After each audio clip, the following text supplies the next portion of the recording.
بسم اللہ الرحمن الرحیم۔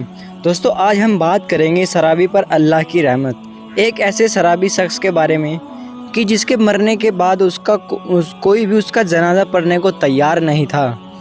دوستو، ایک شخص تھا جس کا جنازہ صبح سے اس کے آنگن میں پڑا ہوا تھا۔ گاؤں بھر میں اس کی موت کا چرچا ہوا، لیکن کوئی بھی اس کے آخری دیدار کے لیے نہیں آیا، اور نہ ہی گاؤں کی کسی عورت نے اس کی بیوی سے آ کر حال معلوم کی۔ دن مکمل گزر گیا اور پھر جنازہ لے کر جانے کا وقت آیا اور ایک اور انہونی ہو گئی۔ آخر یہ سب کیا ماجرا تھا؟ آئیے سبق دینے والا واقعہ کے بارے میں جانتے ہیں۔ ایک روایت ہے کہ برسوں پہلے کسی گاؤں میں ایک شخص اپنے خاندان سمیت رہتا تھا۔ وہ بہت بد جلن اور برا انسان تھا، ہر وقت شراب کے نشے میں دھت رہتا تھا۔ گاؤں کا کوئی بھی شخص اس کو پسند نہیں کرتا تھا۔ وہ شخص محنت مزدوری کر کے جو کچھ بھی کماتا، اس کا زیادہ تر وہ اپنی شراب پینے کی عادت میں لگا دیتا۔ اس کے ساتھ ساتھ اس کے بیوی بچے کی مفلسی کی زندگی گزار رہے تھے۔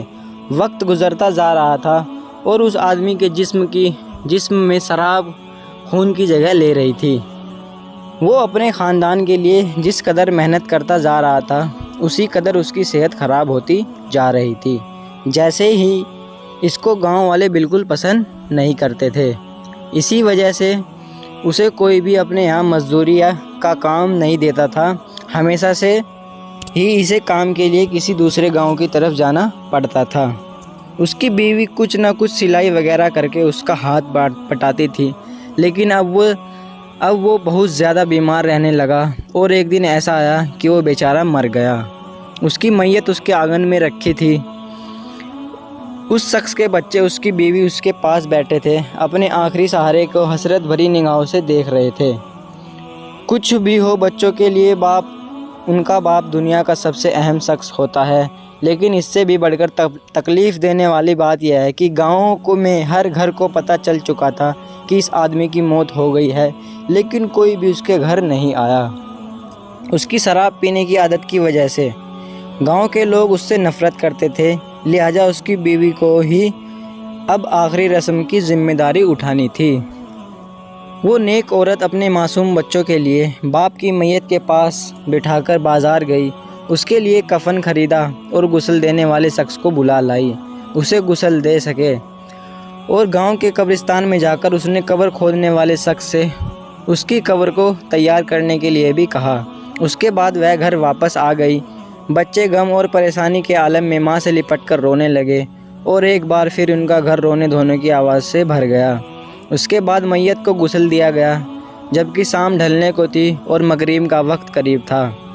مغرب کی نماز کے بعد اس کا جنازہ لے کر جانا تھا، لیکن گاؤں کا کوئی بھی آدمی اس کا جنازہ اٹھانے کے لیے تیار نہیں تھا۔ اس عورت نے کئی گھروں میں جا کر جنازے کے لیے منت کی، ان سے گڑ گڑائی، لیکن کسی کے دل میں انسانیت نہیں جاگی۔ آخرکار اس عورت نے جو جمع پونجی کر رکھی تھی، اس میں سے 2 مزدور منگوائے، جنہیں جنازہ قبرستان تک لے جانے کے لیے تیار کی، اور اس طرح اب اس آدمی کا جنازہ قبرستان پہنچ گیا۔ لیکن قبرستان میں اس آدمی کی میت کا منظر رلا دینے والا تھا۔ ایک اکیلی عورت میت کے پاس کھڑی تھی، انتظار کر رہی تھی کہ کون آئے گا اور اس کا جنازہ پڑھائے گا۔ رات کا اندھیرا بڑھتا جا رہا تھا۔ قبرستان کے قریب ایک پہاڑی تھی جس پر ایک بزرگ رہا کرتے تھے۔ وہ اللہ کے نیک بندے اور ولی تھے۔ گاؤں کے سبھی لوگ ان سے نصیحت لیا کرتے تھے اور انہیں اپنا پیر اور مرشد مانتے تھے۔ وہ بزرگ شخص آج تک اس پہاڑی سے نیچے نہیں اترے تھے، لیکن آج انہوں نے پہاڑی کے کنارے کھڑے ہو کر قبرستان میں دیکھا کہ وہاں ایک عورت میت کے پاس کھڑا پایا ہے، تو وہ تیزی سے پہاڑی سے نیچے اترے۔ ایک غیر معمولی بات تھی، کیونکہ انہوں نے آج سے پہلے کبھی ایسا نہیں کیا تھا۔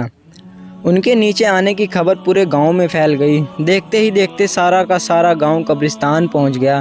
انہوں نے میت کے پاس پہنچ کر اس کی بیوی سے کہا کہ بیٹا تم فکر مت کرو، اس کا جنازہ میں خود پڑھاؤں گا۔ جیسے ہی انہوں نے نماز جنازہ پڑھانے کے لیے کہا تو گاؤں کے سارے مرد ایک ایک کر کے جنازے کی نماز پڑھنے کے لیے ان کے پیچھے کھڑے ہو گئے، اور اس طرح انہوں نے شرابی کی نماز جنازہ پڑھائی۔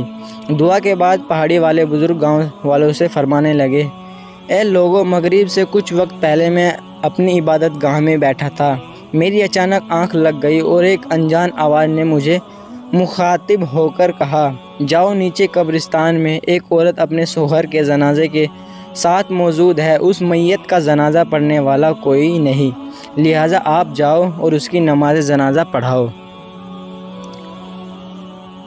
اللہ پاک نے اس کو معاف کر دیا ہے۔ اس کے ساتھ ہی اچانک سے میری آنکھ کھل گئی۔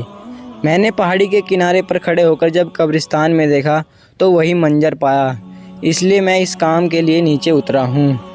اس کے بعد انہوں نے اس کی بیوی کی طرف متوجہ ہو کر پوچھا، اے نیک عورت، تو مجھے یہ بتا کہ یہ شخص ایسا کون سا کام کرتا تھا کہ جس کی وجہ سے اس پر ایسا زبردست اللہ کی رحمت نازل ہوئی؟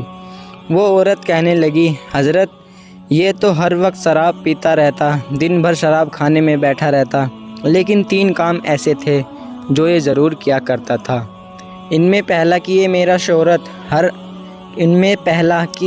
شوہر ہر رات شراب کے نشے میں رہتا اور اسی حالت میں سو جاتا، لیکن جیسے ہی وہ صبح آنکھ کھلتی تو وہ نماز ادا کیا کرتا تھا۔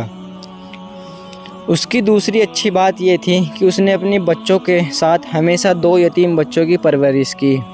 ہماری 4 اولادوں میں سے 2 بچے ہمارے ہیں، جبکہ 2 بچے یتیم ہیں۔ اور تیسری عادت یہ تھی کہ جب بھی اس کا شراب کا نشہ اتر جاتا تو وہ رو رو کر اللہ تعالیٰ سے معافی مانگتا۔ رات میں جب بھی اس کا نشہ اترتا تو یہ گڑ گڑا کر اللہ پاک سے دعا کرتا کہ اے اللہ تو ہی میرا مالک ہے، میرا اپنی اس بری عادت پر قابو نہیں، چاہ کر بھی میں اس سے بچ نہیں پا رہا ہوں، پتہ نہیں تو مجھے اس بری عادت کے بدلے جہنم میں کس کونے میں ڈالے گا۔ وہ انہی لفظوں کے ساتھ رات بھر اللہ تعالیٰ سے فریاد کرتا رہتا۔ یہ سن کر وہ بزرگ کہنے لگے، اللہ تعالیٰ نے اسے معاف کر دیا، اور اس کے بعد سب گاؤں والوں نے مل کر اسے دفن کیا۔ دوستو یہ تھی اس لیے ہمیں بھی چاہیے کہ ہمیں کسی انسان سے حسد یا نفرت اس کی بری عادت کی وجہ سے نہیں کرنی چاہیے، بلکہ اس کے لیے دعا کرنی چاہیے، اللہ اسے اس بری عادت سے بچائے۔ اللہ تعالیٰ سے دعا ہے کہ ہم سب کو ہر برے کام سے بچنے کی توفیق عطا فرمائے اور اب زیادہ سے زیادہ نیک کام کرنے کی توفیق دے۔ آپ سے گزارش ہے اس واقعے کو آگے لوگوں تک شیئر کی ضرور کریں۔ اگر یہ ویڈیو آپ کو اچھی لگی تو ویڈیو کو لائک کریں، اپنے دوستوں کے ساتھ ضرور شیئر کیجیے اور ہمارے چینل کو سبسکرائب کر کے ہمارا مان سمان آگے بڑھائیے۔ تو دوستوں ملتے ہیں آپ کو اگلی ویڈیو میں، تب تک کے لیے ٹاٹا، ٹیک کیئر اور بائے بائے، السلام علیکم۔